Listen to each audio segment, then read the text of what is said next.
రప్ప రప్ప అంటే ప్రజలే రఫ్ఫాడిస్తారు అంటూ సెటైర్ వేశారు మంత్రి నారా లోకేష్. జగన్ రెడ్డిని చిన్నప్పుడు టీచర్లు కొట్టారంట. చదవట్లేదు, బడికి సరిగ్గా రావట్లేదు, వచ్చి అల్లరి చేస్తున్నాడని.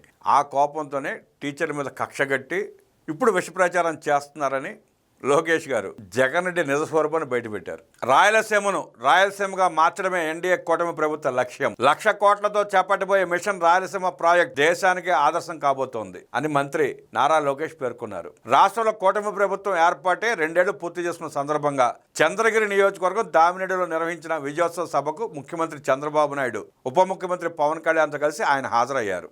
ఈ సందర్భంగా మంత్రి లోకేష్ మాట్లాడుతూ Royal Enfield, Carrier, LG, Reliance సీమగా వచ్చాయి. ఇది రాయలసీమపై మాకున్న నిబద్ధత. టీడీపీ, జనసేన, బీజేపీ మనది పెద్ద కుటుంబం. రాష్ట్రం కోసం, ప్రజల కోసం అందరం కలిసి పనిచేయాలి. ఈగోలు వద్దు, ఏదైనా సమస్య ఉంటే మాట్లాడుకుని పరిష్కరించుకోవాలి. కూటమి ధర్మాన్ని అందరూ పాటించాలి. అహంకారం వద్దు, అహంకారం వల్లే వాళ్లకు 151 నుంచి 11 అయ్యాయి. ప్రజలకు చేస్తున్న మంచి పనులు చెప్తామని మంత్రి లోకేష్ పేర్కొన్నారు. కలియుగ దైవం వెంకటేశ్వర స్వామి ఆశీస్సులతో ప్రజాప్రభుత్వం 2 ఏళ్లు పూర్తి చేసుకుంది. ప్రజాప్రభుత్వం వచ్చిన తర్వాత ప్రజలకు ప్రశాంతత వచ్చింది. దాడులు లేవు, జేసీబీలు, కబ్జాలు, హత్యలు, బెదిరింపులు, బూతులు కూడా లేవు. రాష్ట్రంలో ఉన్నది ఒక్కటే ప్రశాంతత. ప్రజలకు స్వేచ్ఛ వచ్చింది, ప్రశాంతంగా ఉన్నారు. తిరుపతి వచ్చిన తర్వాత నాకు ఒక విషయం గుర్తొచ్చింది. ప్రతిపక్షంలో ఉన్నప్పుడు ఇదే చంద్రగిరి గడ్డపై నేను ఒక మాట చెప్పాను. వెంకన్న చాలా పవర్ఫుల్, ఆయనతో పెట్టుకోవద్దు, మాడి మసైపోతావు అని జగన్కి చెప్పాను. అది ఆయనకు అర్థం కాలేదు. డైరెక్ట్గా స్వామితోనే పెట్టుకున్నారు. 2024లో ఏం జరిగిందో మీరంతా చూశారు. విశ్వవిఖ్యాత నట సార్వభౌమ నందమూరి తారక రామారావుకి సీమ అంటే ప్రేమ. రాయలసీమకు కరువు వస్తే జోలె పట్టి ప్రజలను ఆదుకుంది ఎన్టీఆర్. తెలుగు గంగ, గాలేరు నగరి ప్రాజెక్టులను రూపకల్పన చేశారు ఆయన. Rayalaseema thermal power project, Padmavathi Mahila Visvavidyalayam, 50 horse power విద్యుత్, తిరుమలలో నిత్యాన్నదానములను ప్రారంభించింది రామారావు గారే. 2019 నుంచి 2024 వరకు గొడ్డల పార్టీ అరాచక పరిపాలన మనం చూసాం. బీసీ బిడ్డ అమర్నాథ్ గౌడ్పై పెట్రోల్ పోసి చంపేశారు. దళిత వైద్యుడు సుధాకర్ పై పిచ్చోడని ముద్ర వేసి చంపేశారు. డ్రైవర్ సుబ్రహ్మణ్యాన్ని చంపేసి డోర్ డెలివరీ చేశారు. అబ్దుల్ సలాం కుటుంబంతో సామూహికంగా ఆత్మహత్య చేసుకునేలా చేశారు. కుటుంబాన్ని విడిచి మిస్బా ఆత్మహత్య చేసుకునేలా చేశారు. టీడీపీ జెండా లేకుండా చేస్తామన్నారు. ప్రజలే వాళ్ళ జెండా పీకేశారు. వైనాట్ 175 అన్నాడు. అందుకు ప్రతిగా టీం 11 ఇచ్చారు. వాళ్ళు సిద్ధం అంటే ప్రజలు యుద్ధం అన్నారు. మమ్మల్ని అసెంబ్లీలో అడుగు పెట్టనివ్వమన్నారు. ప్రజలే వాళ్ళని అసెంబ్లీలో అడుగు పెట్టకుండా చేశారు. ఇప్పుడు రప్పా రప్ప అంటున్నారు. ప్రజలే రఫ్ఫాడిస్తారు జగన్ రెడ్డి. రాజకీయాల విరాట్ కోహ్లీ మన CBN. అవతల వైపు బౌలర్లు మారుతారు తప్ప ఇటువైపు ఒకే ఒక్క బ్యాట్స్మెన్ CBN. అటువైపు బౌలర్ ఎవరైనా ఇటు సూపర్ 6 కొట్టేది మాత్రం మన CBNనే. రాయలసీమను రాయలసీమగా మార్చేసింది మన CBN. అప్పుడు కియా, ఇప్పుడు రాయల్ ఎన్ఫీల్డ్.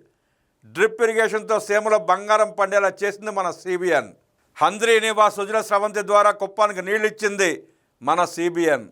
పులివెందులకు కూడా నీళ్ళిచ్చింది మన CBN. ఇప్పుడు 1,00,000 కోట్ల రూపాయలతో మిషన్ రాయలసీమ స్టార్ట్ చేస్తోంది మన CBN. ప్రజాప్రభుత్వం 2 ఏళ్ల పాలనలో సుపరిపాలన అందించాం. అన్నీ చేసేసామని కాలర్ ఎగరవేయట్లేదు. ఆర్థిక ఇబ్బందులున్న దేశంలో ఏ రాష్ట్రంలోని సంక్షేమ కార్యక్రమాలు అమలు చేస్తున్నాం. 2,000 రూపాయల పెన్షన్ను ఒకేసారి 4,000 రూపాయలకు పెంచాం. అన్నా క్యాంటీన్లు, డిఎస్సి ద్వారా 16,347 టీచర్ పోస్టులు, 6,000 కానిస్టేబుల్ పోస్టులను భర్తీ చేశాం. ఇప్పుడు జాబ్ క్యాలెండర్ ద్వారా 10,060 పోస్టుల భర్తీకి నోటిఫికేషన్ ఇచ్చాం. అదేవిధంగా చేనేతలకు 200 యూనిట్లు, పవర్ లూమ్స్కు 500 యూనిట్లు ఉచిత విద్యుత్ అందించాం. ఆటోవాలా సేవలో, మత్స్యకార సేవలో అన్నదాత సుఖీభవ, స్త్రీ శక్తి ఉచిత బస్సు, దీపం 2 పథకం కింద ఉచిత గ్యాస్ సిలిండర్లు అందజేత, ఇంట్లో ఎంతమంది పిల్లలు ఉంటే అంతమందికి తల్లికి వందనం వంటివి అమలు చేస్తూ జనరంజక పాలన అందిస్తున్నాం. ప్రజాప్రభుత్వ నినాదం ఒక్కటే, ఒకే రాష్ట్రం, ఒకే రాజధాని, అభివృద్ధి వికేంద్రీకరణ. దేశంలోకి వచ్చిన ప్రతి 100లో 25% పెట్టుబడులు ఆంధ్రప్రదేశ్కే వచ్చాయి. గూగుల్, ఆర్ఎస్ఆర్ మిత్తల్ వంటి బడా సంస్థలు ఉత్తరాంధ్రకు క్యూ కట్టాయి. రాజధాని ప్రాంతంలో ప్రతిష్టాత్మకమైన క్వాంటమ్ వ్యాలీ ఆవిష్కృతమవుతోంది. రాయలసీమకు ఎవరూ ఊహించిన విధంగా ఫైటర్ జెట్స్ పరిశ్రమను రాయల్ ఎన్ఫీల్డ్ను రప్పించాం. మనది గూగుల్, వాళ్ళది గొడ్డలి. మనది ఫైటర్ జెట్స్, వాళ్ళది ఫ్యాక్షన్. మనది కియా, వాళ్ళది కిడ్నాప్. మనది విశ్వసనీయత, వాళ్ళది నేరం. మనది అభివృద్ధి, వాళ్ళది విధ్వంసం. మనది బుల్లెట్, వాళ్ళవి బూతులు. మనది మహిళలకు 33% రిజర్వేషన్, వాళ్ళది సొంత తల్లిని చెల్లిని గెంటేయడం. జగన్ అనే పేరులో ఉన్న జీని జంజీ అనుకుంటున్నాడు, కానీ జగన్లో ఉన్న జీ అంటే గొడ్డలి. జగన్కి సిసిడి అనే జబ్బు ఉంది. సిసిడి అంటే క్రెడిట్ చోరీ డిజార్డర్. మేము కష్టపడి గూగుల్ తీసుకొస్తే ప్రెస్ మీట్ పెట్టి వాళ్ళ వలనే గూగుల్ వచ్చిందన్నాడు. ఆర్ఎస్ఆర్ఎల్ మెటల్ స్టీల్ ప్లాంట్ ఆంధ్రప్రదేశ్కి వస్తుందని పేపర్లో వస్తే రావడం లేదని ప్రెస్ మీట్ పెట్టి మరీ చెప్పాడు. దాని భూమి పూజ తర్వాత నేనే తెచ్చానని ప్రెస్ మీట్ పెట్టి మాట తప్పాడు, మడమా తిప్పాడు. ఇంకా కొంచెం టైం ఇస్తే ఆగస్టు 15న ప్రెస్ మీట్ పెట్టి భారతదేశానికి స్వాతంత్రం తెచ్చింది మా తాతే అని కూడా ప్రకటిస్తాడు సిసిడి జగన్. ఆయన తెచ్చిన కంపెనీలు కొన్ని ఉన్నాయి.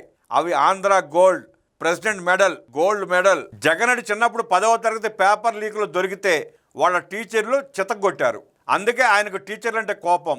ఉపాధ్యాయులను మద్యం దుకాణాల ముందు నిలబెట్టిన చరిత్ర జగన్ది.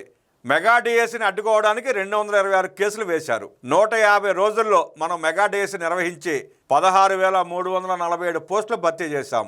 ఇందులో ఏదో జరిగిందని బురద జల్లుతున్నాడు. ఈ విషయంలో జగన్ నన్ను, సిబిఐని, ఆంధ్రప్రదేశ్ ప్రభుత్వాన్ని ప్రశ్నించట్లేదు. అంబేద్కర్ గారు రాసిన రాజ్యాంగాన్ని ప్రశ్నిస్తున్నాడు, రిజర్వేషన్లను ప్రశ్నిస్తున్నాడు.